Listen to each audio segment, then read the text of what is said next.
a beloved superhero. Anyone loves to be wealthy or fly around. Tony Stark is great. He's a charming jerk. He's full of himself, but he cares about others. Robert Downey Jr. gave the role lots of charisma and humor. The first movie was important because it kickstarted the Marvel Cinematic Universe. It has 18 movies and a few TV shows. Agents of S.H.I.E.L.D. being the first. It wasn't for me. I'm going to rank the Iron Man trilogy from worst to best.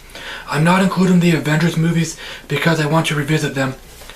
I recently picked up the Avengers. I haven't seen it on Blu-ray yet. I've seen Age of Ultron only once. I honestly prefer it over the original, but I may reconsider. I know this vlog is random as hell. I planned on making it last week, but I temporarily lost interest because I recently reviewed Iron Man and the Incredible Hulk, and those reviews didn't do well. I'm not saying I'm crushed. Anyway, let's dive in. Coming in at number 3 is Iron Man 2, a generic sequel. I think it's the weakest MCU movie. Not that it's bad. I don't think any of the MCU movies are bad so far. I'd like to quickly talk about my experience. I've seen it twice in the cinema. I knew it wasn't good, but oddly enough I wanted to see it again. I enjoyed it more the second time. I hastily praised it. My first viewing was solo. My dad's seen it with me the second time, so yeah, he's seen all 3 movies with me. I grabbed the DVD, seen it twice, and got rid of it. Iron Man 2 is overstuffed like Spider-Man 3.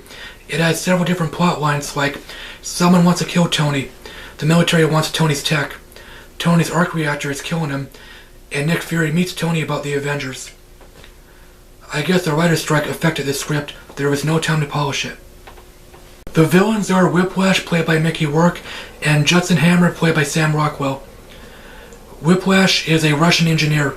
He has an exosuit and electric whips.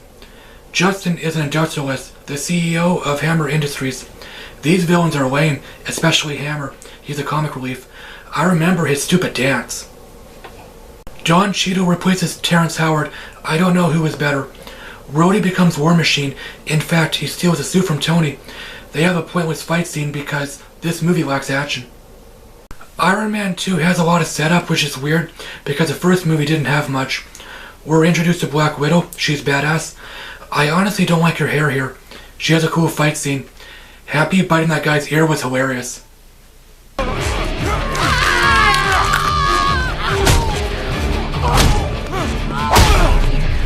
Coming in at number 2 is Iron Man, the first movie. I've seen it 5 times now. I've seen it open at night with my brother. He asked me if I wanted to see Iron Man and I said sure. It was a pleasant surprise because I wasn't planning on seeing it then. I haven't seen him since 2010. Iron Man was a huge risk because the character was obscure and Robert Downey Jr. was washed up.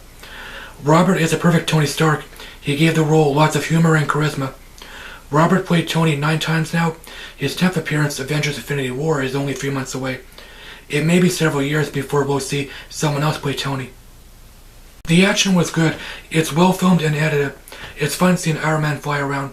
The climax was okay. It's lazy. The effects are still good. They're mostly practical. The suits and explosions were real. Obadiah Stane is a decent villain. You understand why he hates Tony. He quickly becomes the Ironmonger. We never seen him train. Jeff Bridges is a likable actor. He's best known as the Dude. He signed on because he wanted to work with Robert Downey Jr. and Jon Favreau. Coming in at number 1 is Iron Man 3. It's polarizing. Some people love it, some people hate it. I personally love it. I've seen it 4 times now. My latest viewing was last week. Yeah, it's weird. I didn't see it twice in the cinema. Let's get the Mandarin out of the way. He is Iron Man's nemesis in the comics. He's an Asian guy who wears magic rings. The movie version is a white guy, a normal guy. There's a huge twist involving him. It cheats off a lot of people. They felt betrayed. I honestly like the twist. I thought it was clever. Guy Pearce plays Eldrick Killian, the other villain. He's another industrialist billionaire. He just wants money, and he wants to kill Tony because he's a dick. Jon Favreau directed the first 2 movies. Shane Black directed Iron Man 3. It really shows. It's a dark buddy comedy. It has lots of jokes. And yeah, it takes place at Christmas. Shane Black and Robert Downey Jr. work together on Kick Kiss Bang Bang. Robert and Val Kilmer are a good team. You're an idiot. When you look up idiot in the dictionary, what will you see? A picture of me? No. You'll find the definition of the word, which you fucking are. The action was great, I guess everyone agrees on that. I love the climax. However, there's more Tony Stark than Iron Man. He was beaten down. He was forced to rely on his wits. This is partially why some people hated this movie. I remember the flick pic saying Shane Black just wanted to make a generic action movie with Robert Downey Jr.